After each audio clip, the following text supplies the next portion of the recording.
How the Jews Betrayed Mankind, Volume 1, The Sumerian Swindle, 2nd edition, by G_D. Continuing with Chapter 6, Moneyed Class versus Kingly Class. Both the kings and the Tamkarum, merchant moneylenders, belonged to the same Awalim, halves, social class. While the kings had the responsibility to protect both the people as well as the merchant moneylenders, the merchant moneylenders' only responsibility was to make a profit from the kings and the people. Swindling everybody was their specialty. If you look at a map of the ancient trade routes, Figure 6, you will see that this extensive network of roads, paths, and waterways stretched all across the ancient Middle East and beyond. No matter how secluded or how cosmopolitan any of the ancient peoples were, it is an indisputable fact that they knew of their distant neighbors over the horizon. What they knew of those neighbors was transmitted to them not by the mighty kings, but by the traders and merchants who plied the trade routes. And in the image, the caption reads, "Trade routes were necessary from the earliest times in Mesopotamia because the country had no metals, wood, or other necessities for a civilization. These trade routes were all very much larger in extent than the size of any country." Trade routes extending from Egypt all the way to India and all throughout Persia and the Near East, the very top of the Arabian Peninsula. The trade routes were all very much longer and larger in extent than any of the ancient kingdoms ever were. Even in the days of Assyria's greatest expansion, the trade routes that ran through Assyria were connected to distant lands and to distant peoples that no Assyrian king had ever seen. But those distant lands were visited by the merchants who traveled the trade routes. It was the merchants and traders who connected the various countries and the various peoples and not the kings. The kings were guarantors of safe conduct for the merchants within their own kingdoms alone. Although a merchant could travel the dangerous trade routes in caravans and with the protection of the king's troops as well as with his own hired guards and mercenaries, once he had left the country controlled by a particular king, he would have to negotiate protection from the kings and tribal chiefs of the next country that he entered if such protection had not already been arranged by the treaties between the kings. Being of a protected class was something that the Tamkarum, merchant moneylenders, very much cherished. It became a demand wherever they went, a demand to be protected by the king while they did their utmost to ravish and swindle the subjects of the king.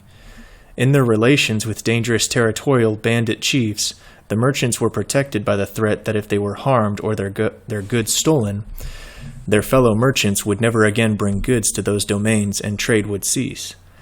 This was an old trick used by even the prehistoric obsidian traders, and it was a powerful and useful argument.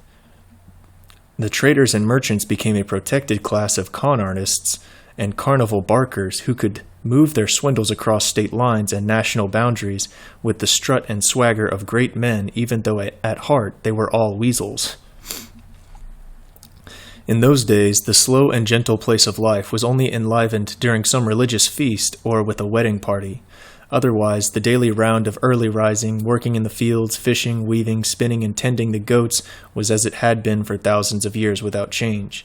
So, when strangers from a distant land came into town beating drums and blowing bugles and leading pack-asses burdened with trade goods, it was a unique event in every community.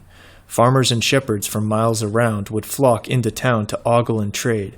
The enthusiasm for these events was not lost on the wily merchants, who know how to use showmanship to sell their goods and how to leverage every profit and every benefit from their protected status as traveling salesmen. It was not just for their trade goods that the Tamkarum merchant moneylenders found a profit. All traveling merchants were good storytellers and were greatly admired for their yarns that they could spin about distant lands and strange peoples with tales of monsters and dragons thrown in for added amusement. Merchants and traders could get free food and drink and free entertainment wherever they went in exchange for travel tales and marvelous lies. Surrounded by gullible farmers or by mesmerized court officials in the taverns and royal residences, with pots of beer and tasty snacks being passed around, Stories of distant lands and wondrous adventures became immensely improved upon in every town and with each retelling. Back at home base, in their secret guild meetings, the merchants regaled one another with the stories that had won them so much fame and added profits and free beer in each particular town.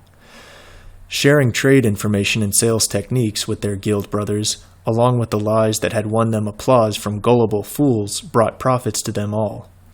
Their lies about scary monsters and astonishing miracles and works of the gods became established facts when the next band of their Tamkarum guild brothers trumpeted themselves into town, hawking new trade goods and embellishing the same tales to the gullible public. Any statement left unchallenged is established as truth. Thus, since the Tamkarum, merchant moneylenders, were the only ones who traveled to distant places, the people had no other choice but to believe the tall tales that the merchants had brought. Outrageous tales and prevarications that in no way could ever be disproved became one of the fine arts of the traveling Tamkarum, merchant moneylenders. These peddlers of foreign merchandise became expert liars, knowing that no one but themselves would ever travel to distant lands to verify their tales. From ancient times, the merchants and moneylenders realized that they could tell the most outrageous stories, and that those stories would be accepted by the people as true, just as long as there were no other competing tales. Truth was their special enemy, and when different merchants who arrived in town at different times all told the same lies, the people were thoroughly convinced through their connivance of these overtly unrelated Tamkarum merchant moneylenders who covertly belonged to the same trade guilds. Merchants were not only able to profit from their profession as traders, but they gained the confidence of the various kings in whose territory that they traded because of the information about other kings that they could relate. The merchants from the very earliest times became the spies and intelligence operatives of every king and tribal chief. And just as the scribes were in a position to change or alter the information that was transmitted through their writing skills, the merchants were able to transmit intelligence to the various antagonistic kings depending upon their loyalties and the profits they could derive from each. They were the eyes and ears of distant kings, but their loyalty to any particular king depended upon the profits that they could best obtain from each. The merchants, at a very early time, became the spies against and the betrayers of entire nations. Because of the swindle of money lending and the profits obtained from the monopoly cartels of international trade, the moneylenders and merchants were able to amass huge fortunes that could even rival that of the kings. Once they were able to break free from being the merchant servants of the temples, the moneylenders and merchants were able to rival the wealth of the temples. Because money lending was not recognized as the fraud that it is, because it has always been here, even the kings respected the loot that the merchants and moneylenders were able to gain. As the moneylenders gained slaves for their sexual pleasures, they became increasingly perverted. When Leonard Woolley excavated the Sumerian city of Ur, he found the grave of a moneylender of Ur. His private coffin contained one of the richest finds at Ur, a double axe made of electrum, a gold dagger with silver sheath hanging from a silver belt, and an amazingly beautiful gold helmet, gold bowls, and a gold lamp, each inscribed with his name. Mescalam Dug, Meskalamdug, hero of the good land. Outside the coffin were 2 more gold and silver daggers and vessels of gold, silver, and electrum. Laid to rest among his treasures, this Sumerian moneylender was a homosexual pervert and a cross-dresser who was also buried with his collection of women's jewelry.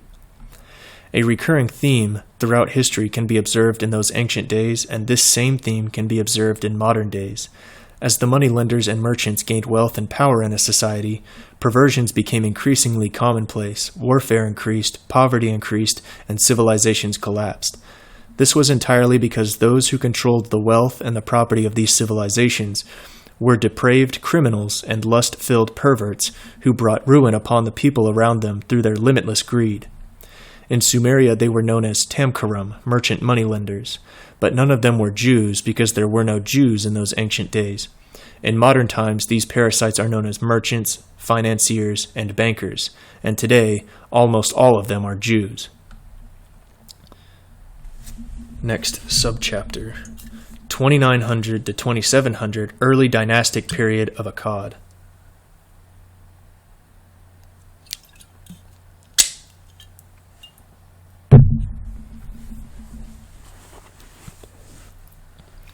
The Sumerians had about 300 years of uncontested development in which to create a culture that was the greatest ever known up until that time.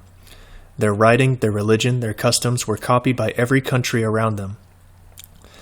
Those Sumerian awalum, haves, who were ruthless and greedy enough, found that the profits from the Sumerian swindle were much to their liking. Although they spread Sumerian culture to other people, among the moneylenders, the one part of their culture that remained their very own secret was the Sumerian swindle. After all, there was a limited amount of silver, so to make themselves rich meant that they would have to make everyone else poor.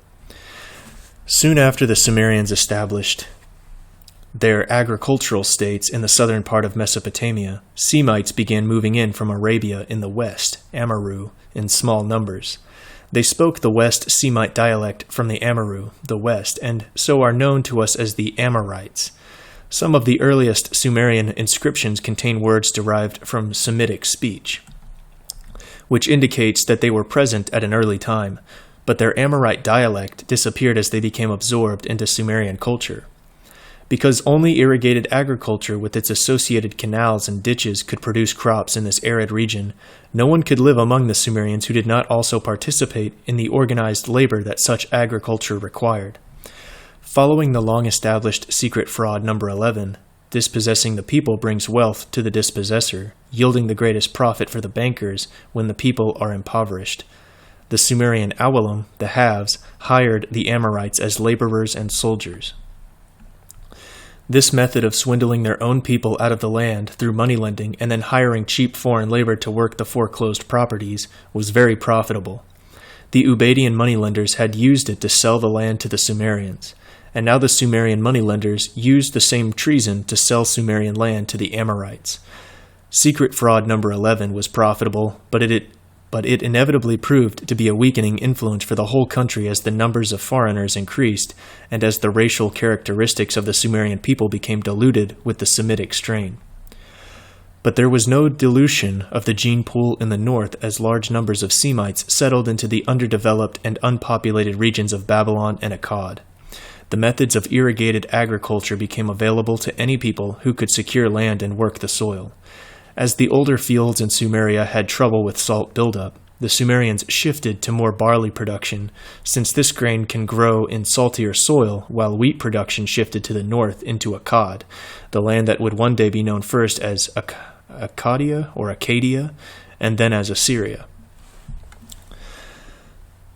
As the traveling merchants spread word among the scattered tribes of Semites in the west about the richness of crops that could be grown in Sumeria, more Amorites desired those fertile lands.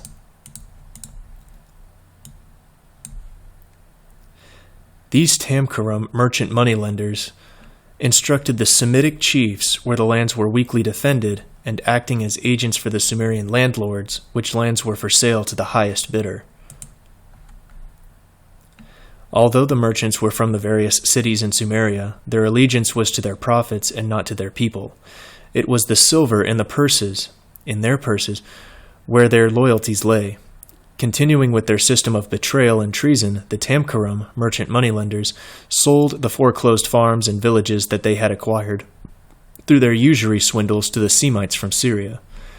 Beginning around 2900 BC, large numbers of these Amorites settled into the lands around Babylon, its surrounding towns, and around the city of Kish in the region of Akkad. As usual, they adopted the Sumerian culture and lifestyle. But the Amorites were not fools. They could clearly see the advantages for themselves to occupy the land and the disadvantages to the Sumerian farmers. So, their natural suspicions prompted them to ask, "Why are you selling the land to us? Are you not betraying your own people by doing this?" But the wily merchants and moneylenders, expert salesmen that they were, always had a ready answer to overcome such an objection. "What are those people to us?" they replied. "They are not our friends because they hate us and wish to do us harm. We have loaned them silver and helped them to buy land and purchase property. As mighty sin is our witness, we have done everything that we can to help them buy the best farms and the finest orchards. But still they hate us for our goodness and generosity because they are full of hatred. But you are our friends, so we will give our friends a good deal in buying the land." And so the bargain was made. The Amorites had no reason to hate the Sumerian moneylenders, yet, so they accepted the offers of cheap land, and to prove their friendship and generosity to the new immigrants, those Amorites who could not afford the full price, the Tamkaram let them buy on time at low interest rates. Like blood-sucking fleas, the moneylenders jumped from their old victims who hated them onto their new victims who innocently accepted the moneylenders as their friends and guides and mentors. The ancient snake, once again with soft words and low interest rates, coiled around its prey. Its bite would come later. By 2750 BC, these Semites had 150 years to increase their population through birth and immigration, and to fully absorb the Sumerian writing and culture. Just as a modern alphabet can be used to write many different languages, so too was the cuneiform characters used by those ancient people to write their own language. They retained their own language, which is called by the name of the region of their greatest power, Akkadian. These Semitic Akkadians, with their high birth rate and the increase from the immigration and settlement of their wandering tribes, became the most dominant people in the region. Up until that time, the southern lands of Sumeria had never been a unified country. It was a region that had had many city-states, each of which controlled their own territories. These territories had been gradually falling into the hands of the moneylenders and merchants over a period of 500 years as the Sumerian swindle worked its relentless fraud.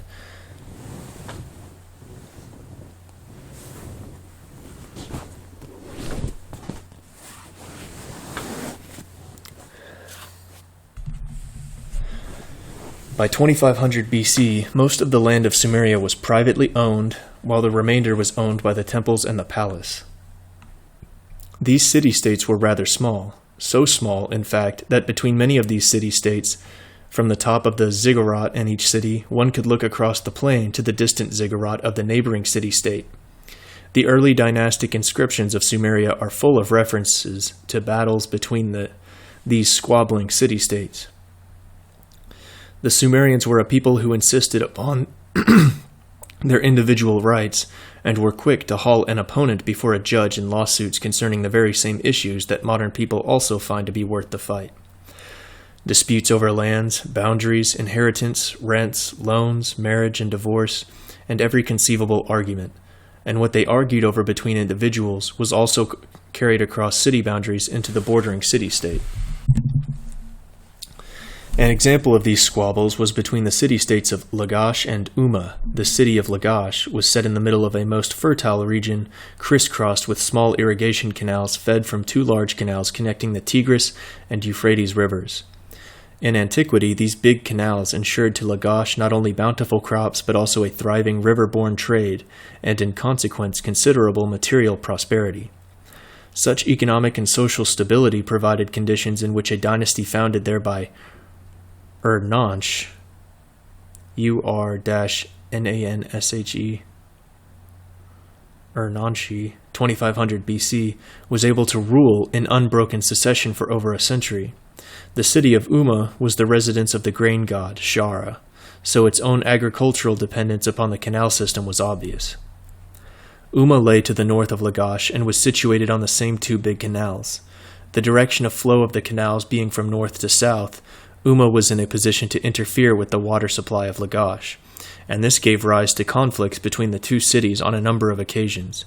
It is the documents recording the circumstances of such events which provide our first substantial historical narratives, beginning in the period shortly after 2500 BC. The earliest of these are some inscriptions of Eannatum, Eannatum, E-A-N-N-A-T-U-M, third ruler of the dynasty of Lagash and grandson of Ur-Nanshe. Notably among these is a stone relief set up to mark his defeat of Umma. The monument is known as the Stele of the Vultures, or Stele, S-T-E-L-E, of the vultures from the gory details shown of carrion birds fighting over the entrails of the slain after the battle in which Eannatum led his city to victory. A little later, a cone inscription of Entemena, Eannatum's nephew, gives a history of the conflict between Umma and Lagash for several generations up to his time. Mainly the fights between city-states began over land and water. In the treeless and unremarkable landscape of Mesopotamia, where there was nothing to define boundaries other than dry ditches and water-filled canals marked off with boundary stones, the land boundaries and the water rights were often in dispute. These arguments between city-states led to fistfights, village brawls, and wars.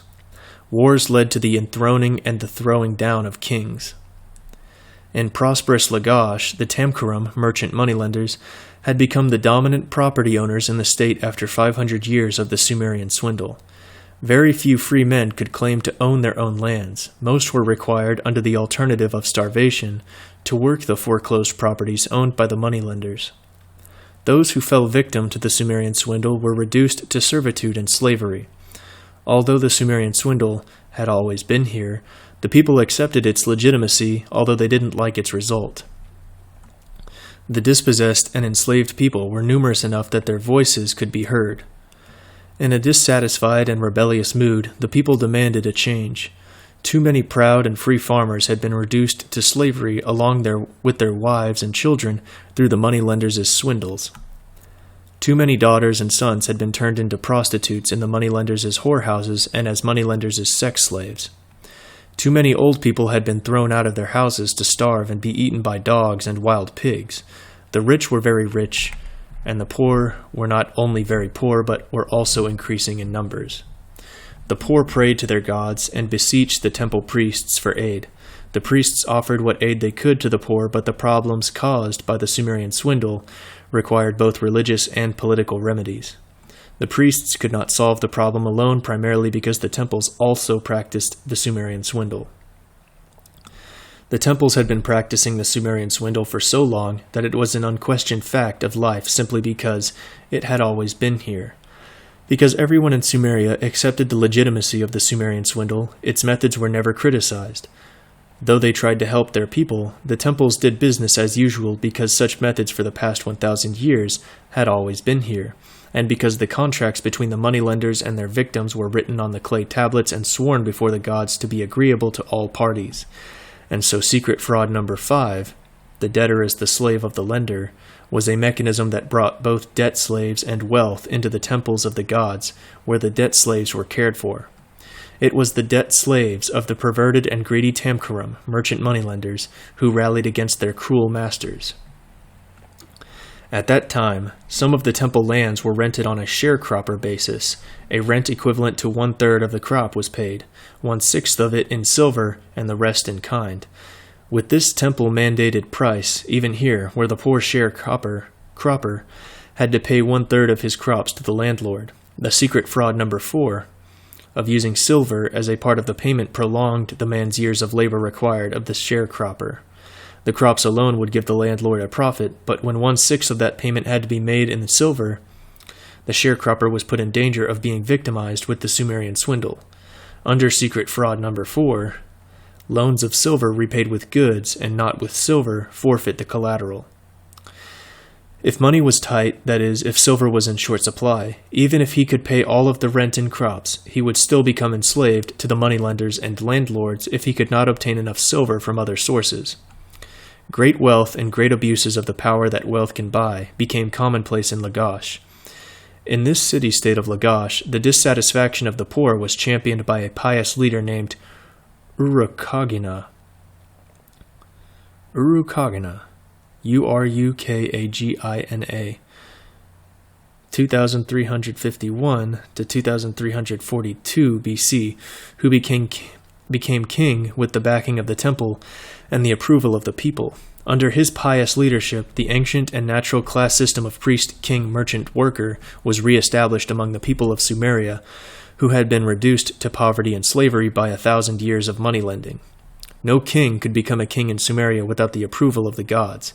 The gods expressed their approval through the temple and the priests. The laments of the people had been heard by the gods.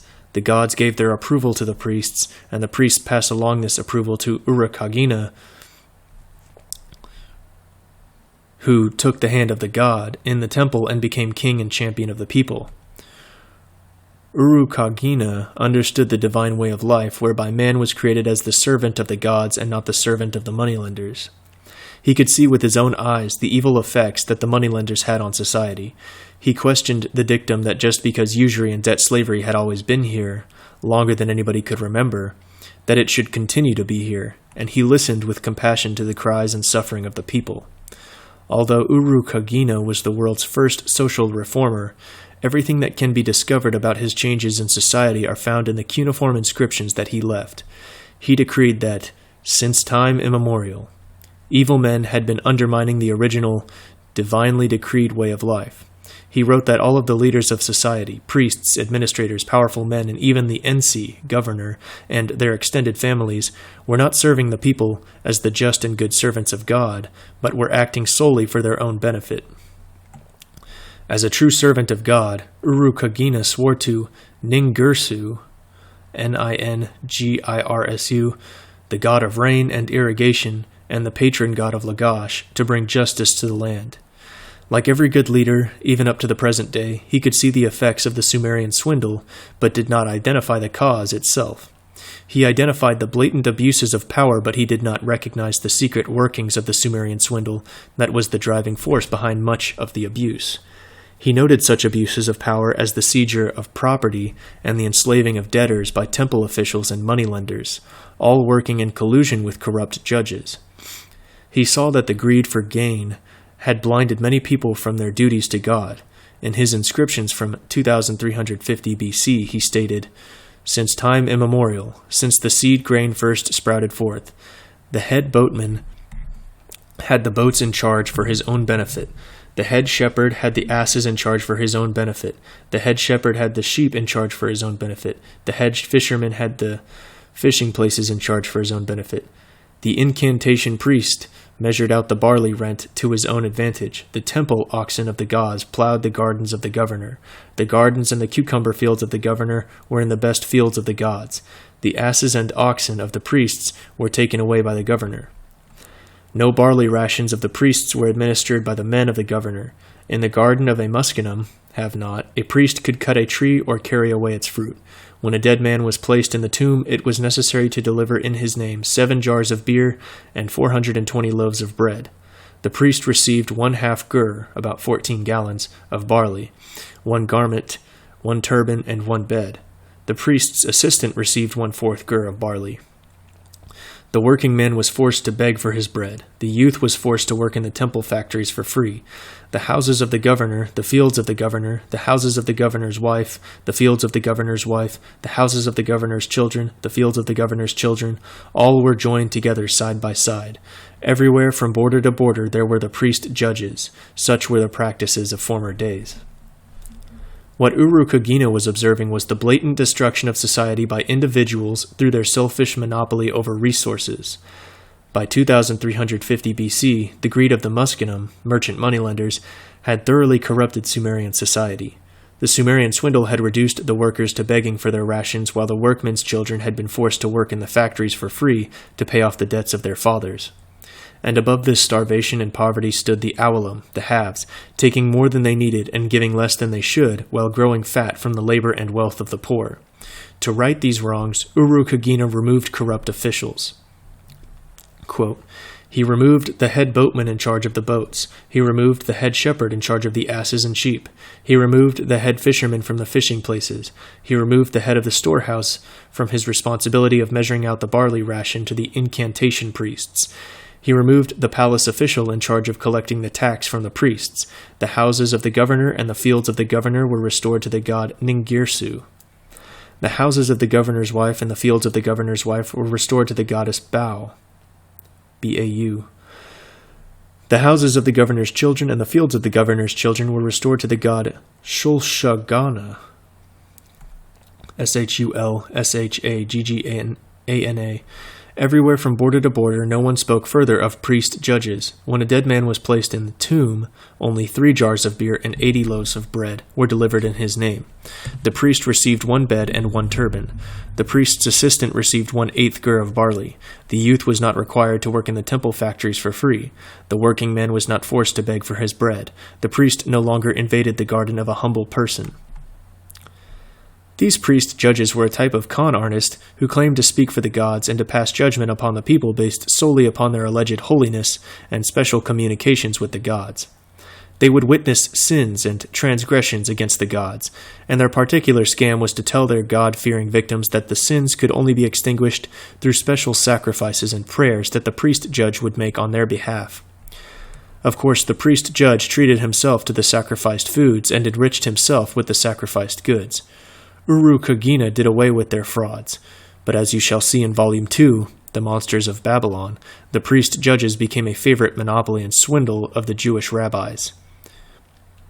Urukagina decreed that, "If a good ass is born to a Muscanim, have not, and his overseer says to him, 'I will buy it from you,' then if B wishes to sell it, he will say, 'Pay me what pleases me.' But if he does not wish to sell, the overseer must not force him. If the house of an Awalam halves is next to the house of a Muscanim, have not, and if the Awalam says to him, 'I wish to buy it,' then if he wishes to sell, he will say, 'Pay me in silver as much as suits me,' or 'Reimburse me with an equivalent amount of barley.' But if he does not wish to sell, the powerful man must not force him." After 1,000 years of the Sumerian swindle being used by the moneylenders to betray their people, Urukagina freed the Sumerian inhabitants of Lagash from usury, burdensome controls, hunger, theft, murder, and seizure of their property and persons. He established freedom. The widow and orphan were no longer at the mercy of the rich and powerful. It was for them that Urukagina made his covenant with the god Ningirsu. While Urukagina was reforming the temple, he was rebuilding it as well as the other shrines in Lagash. He is the first ruler in recorded history who tried to establish freedom and equality through reforms in society and in government. But these abuses had always been here, and the Awalam halves, the Tamkaram, merchant moneylenders, who profited from swindling their neighbors and abusing their power, also had always been here. They were not about to let a religious reformer take away their material wealth without a fight. While good King Urukagina served the gods and the people, the Tamkaram, merchant moneylenders, ruthlessly served themselves with a vengeance fueled by greed. They profited from the Sumerian swindle and the corruption to society that it brought. They did not want good kings and good priests ruling over them because they enriched themselves more when the kings and priests were evil and corrupt. They benefited immensely from secret fraud number 6 of the Sumerian swindle. High morals impede profits, so debauching the virtuous pulls them below the depravity of the moneylender, who thereby masters them and bends them to his will.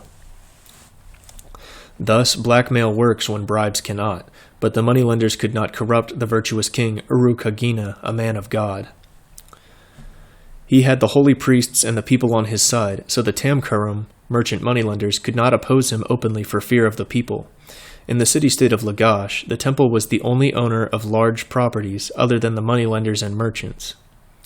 Without the blessings of the temple priests, Urukagina could not have seized power.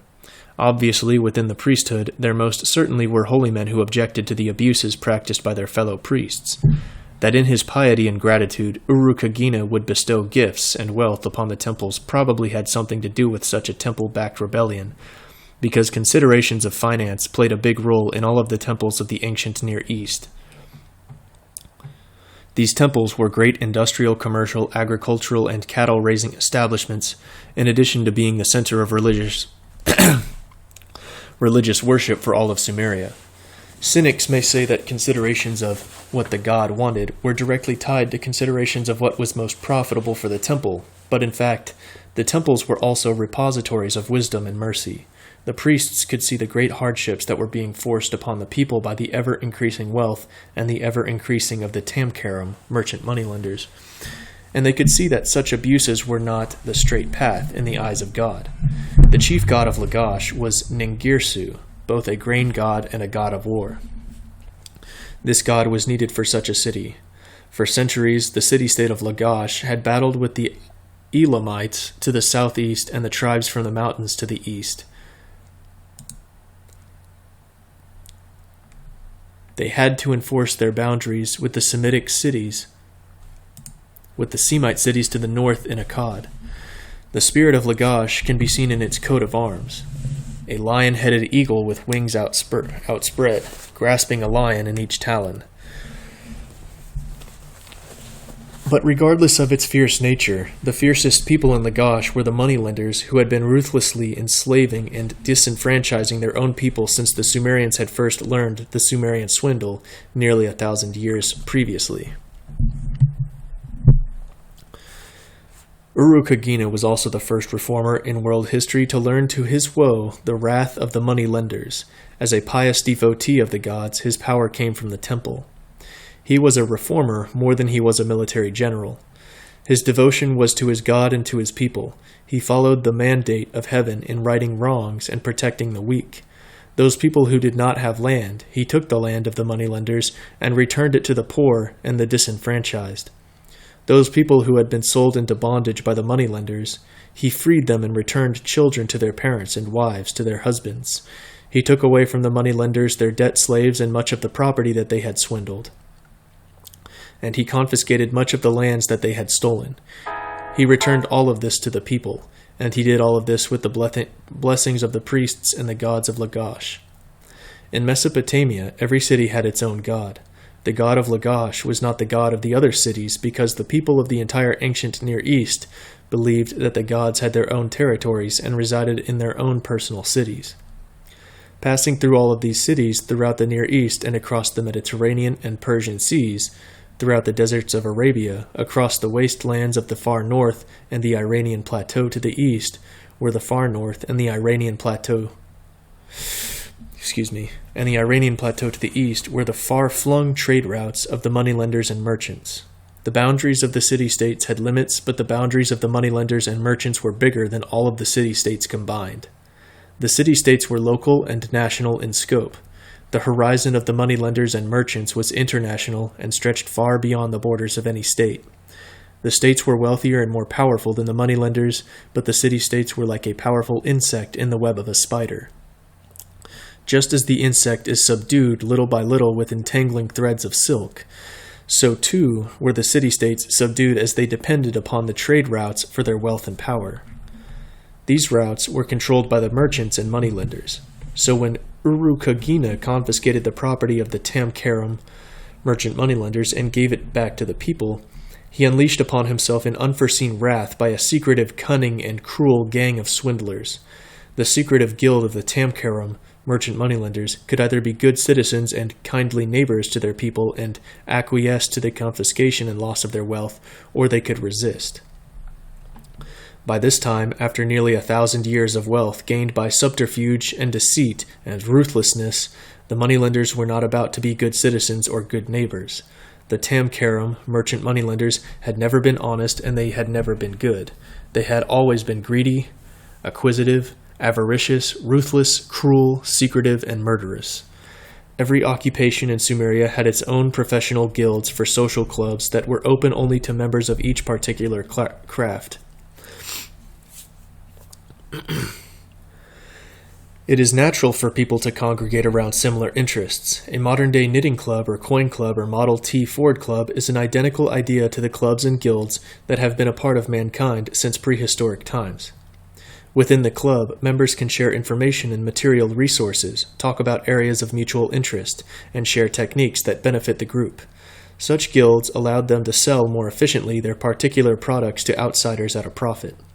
Guilds of brewers, smiths, and other trades were organized under an administrator, as part of the palace or temple organization.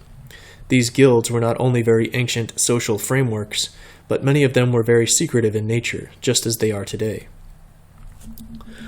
As organized institutions, the guilds not only provided capital for investment, but also time and freedom from economic pressures for craftsmen to experiment and produce new inventions.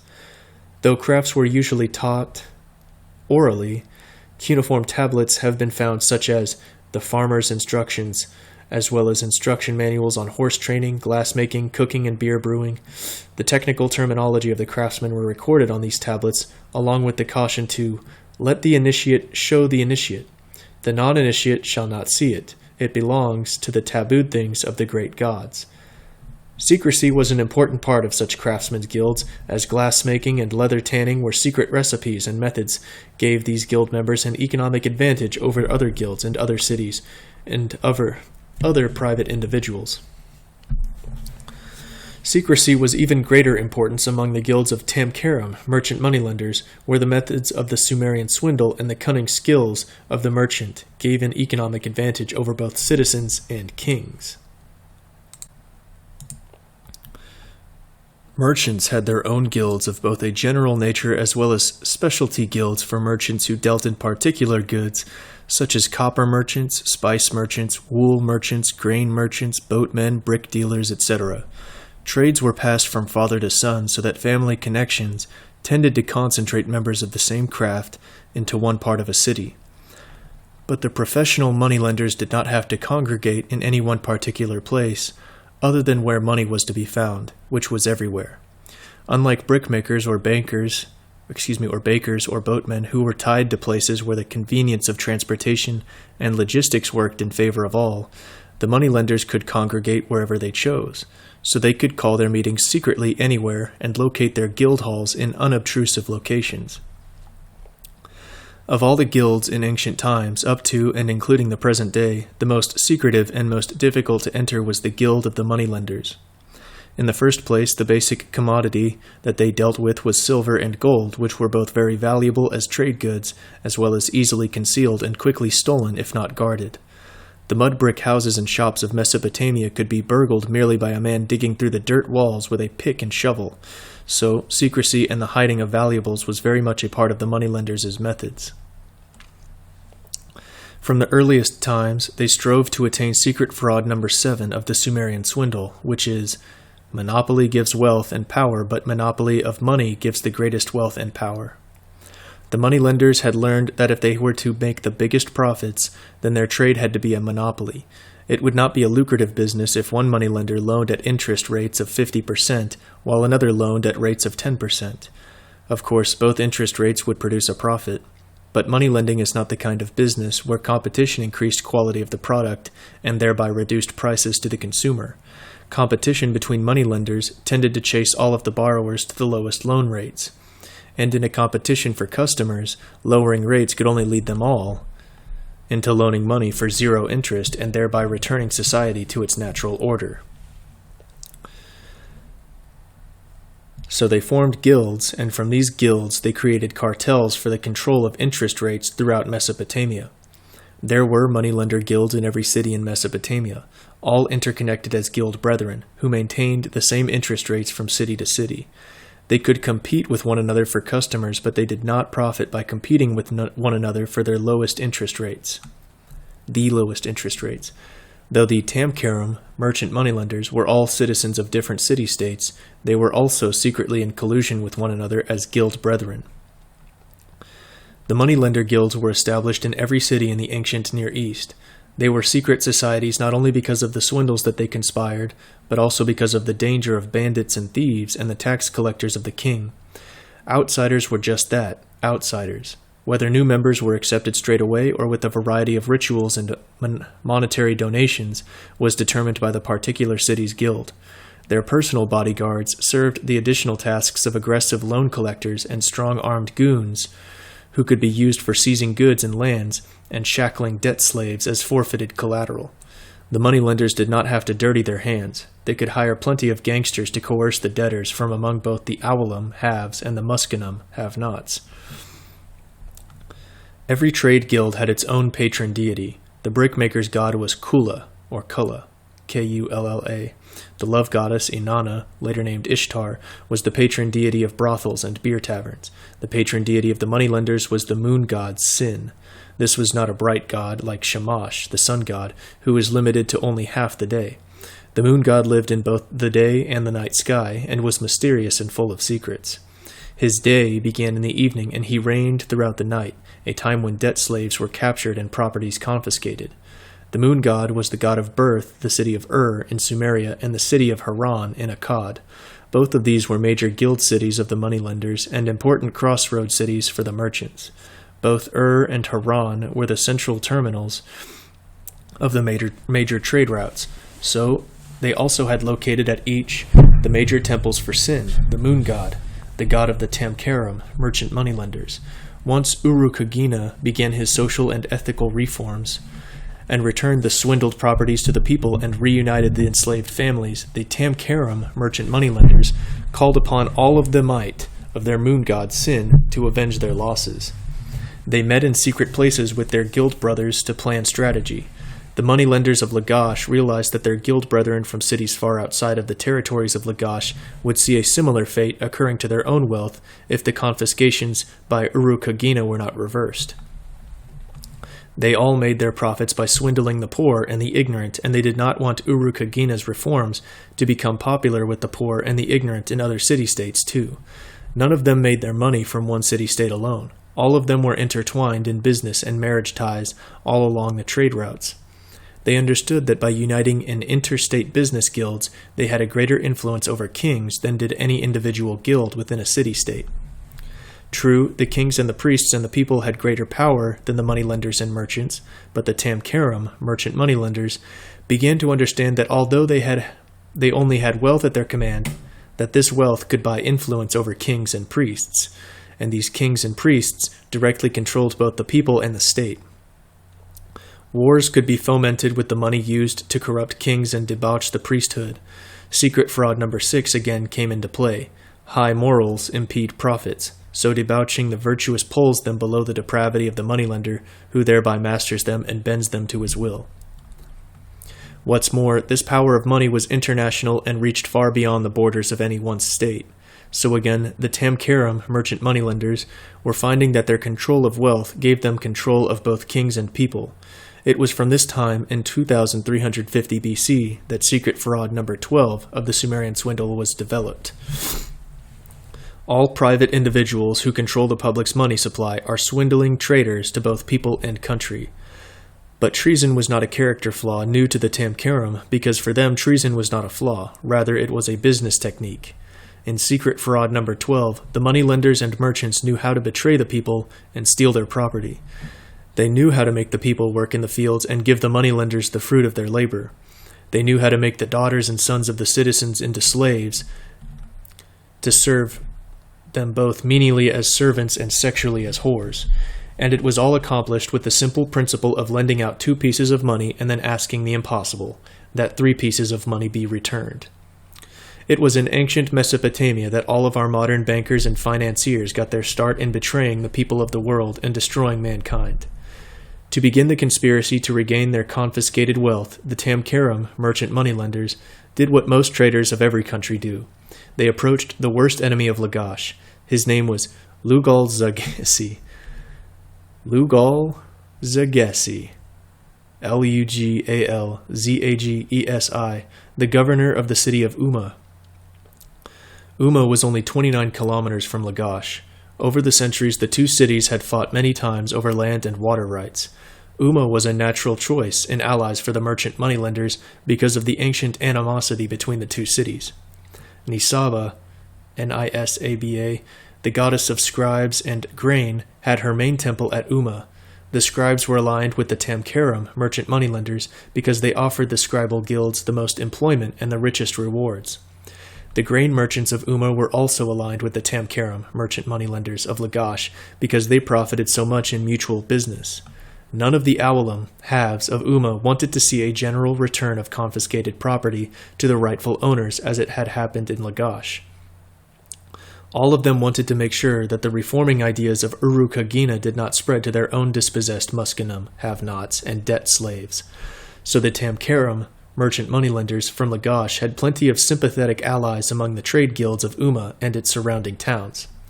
The Awalim, the haves, of all of the city-states of Sumeria, were alarmed by what Urukagina had done for his people. As a unified treasonous class, the scribes and the greedy Awalim, halves, of Umma aligned themselves with the Tamkaram, merchant moneylenders of Lagash.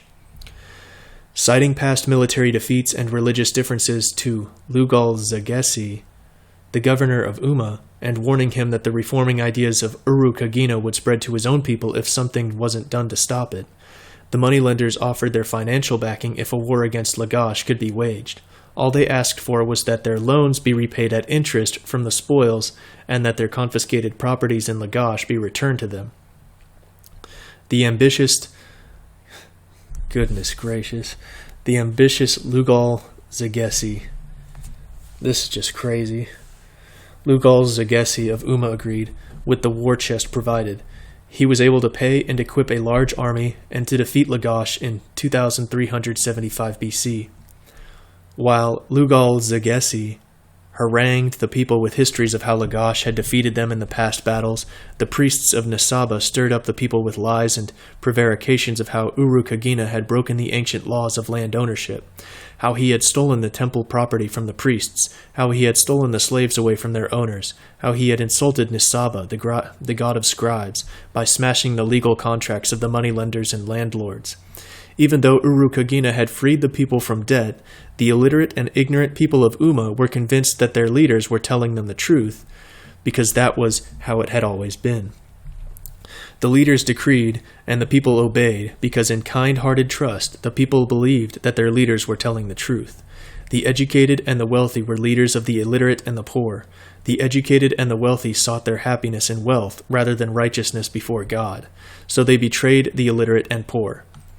The corruptors deceived the innocent, and with the moneylenders as financing, Lugal Zagesi hired the impoverished laborers from the surrounding countryside and the tribes from the Zagros Mountains as soldiers in his mercenary army.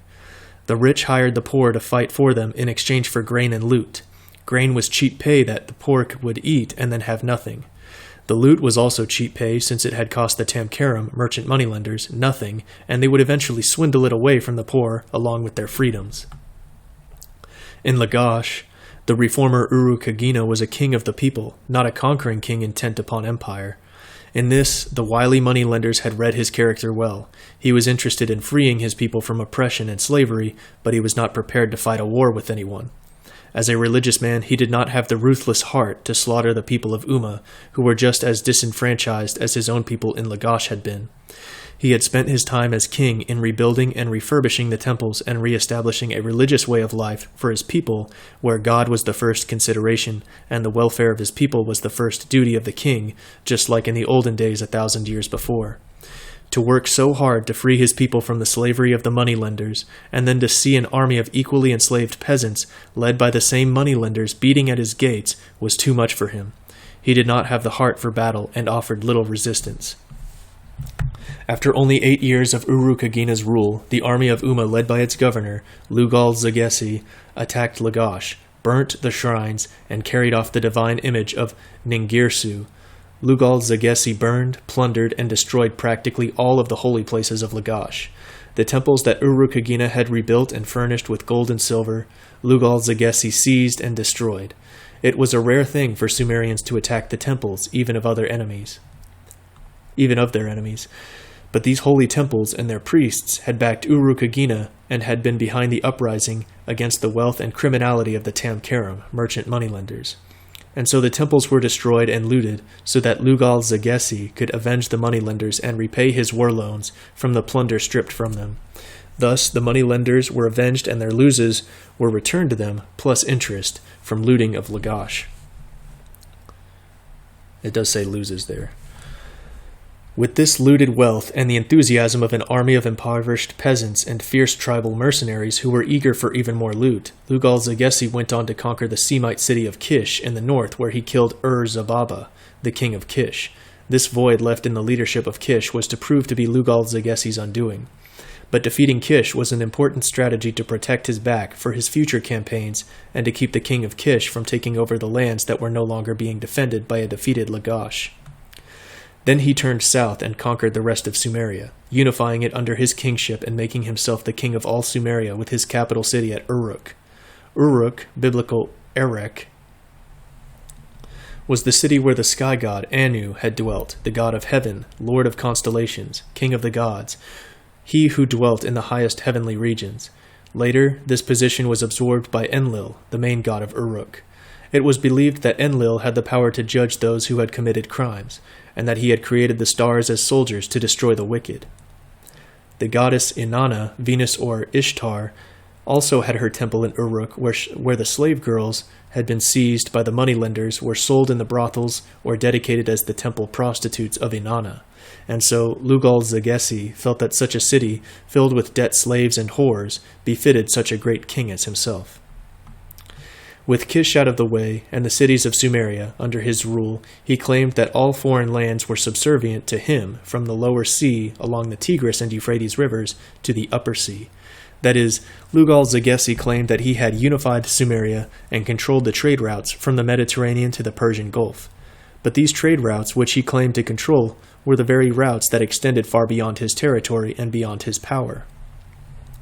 These routes were traveled by, and best known to, the moneylenders and merchants.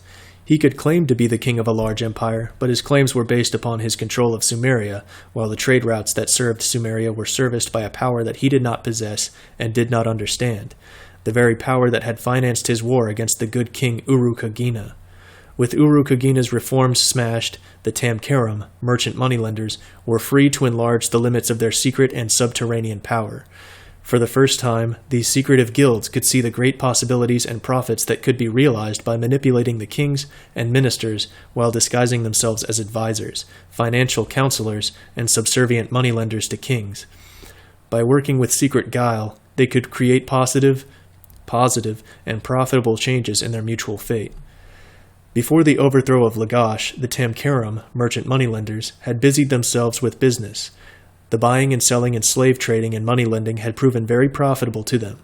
But now, with their coffers filled with the loot of conquest and their social prestige raised by the grateful Lugal-Zaggesi, who had proclaimed himself king of Uruk and all of Sumeria, they realized a new source of wealth and power for themselves. They began to understand the huge profits that could be made from war. Lugal-Zaggesi's empire did not long endure.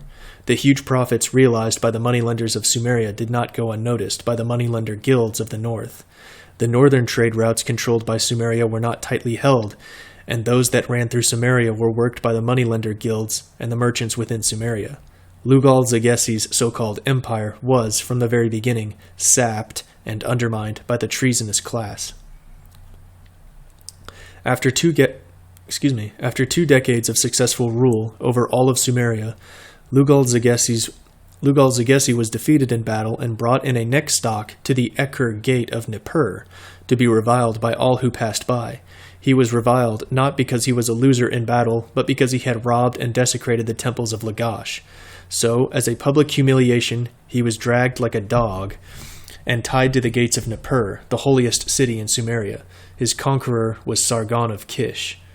Lugal-Zaggesi's reign, 2340 to 2316 BC, marks the end of the early dynastic phase in Sumeria. After this time, the balance of power begins to totter and shift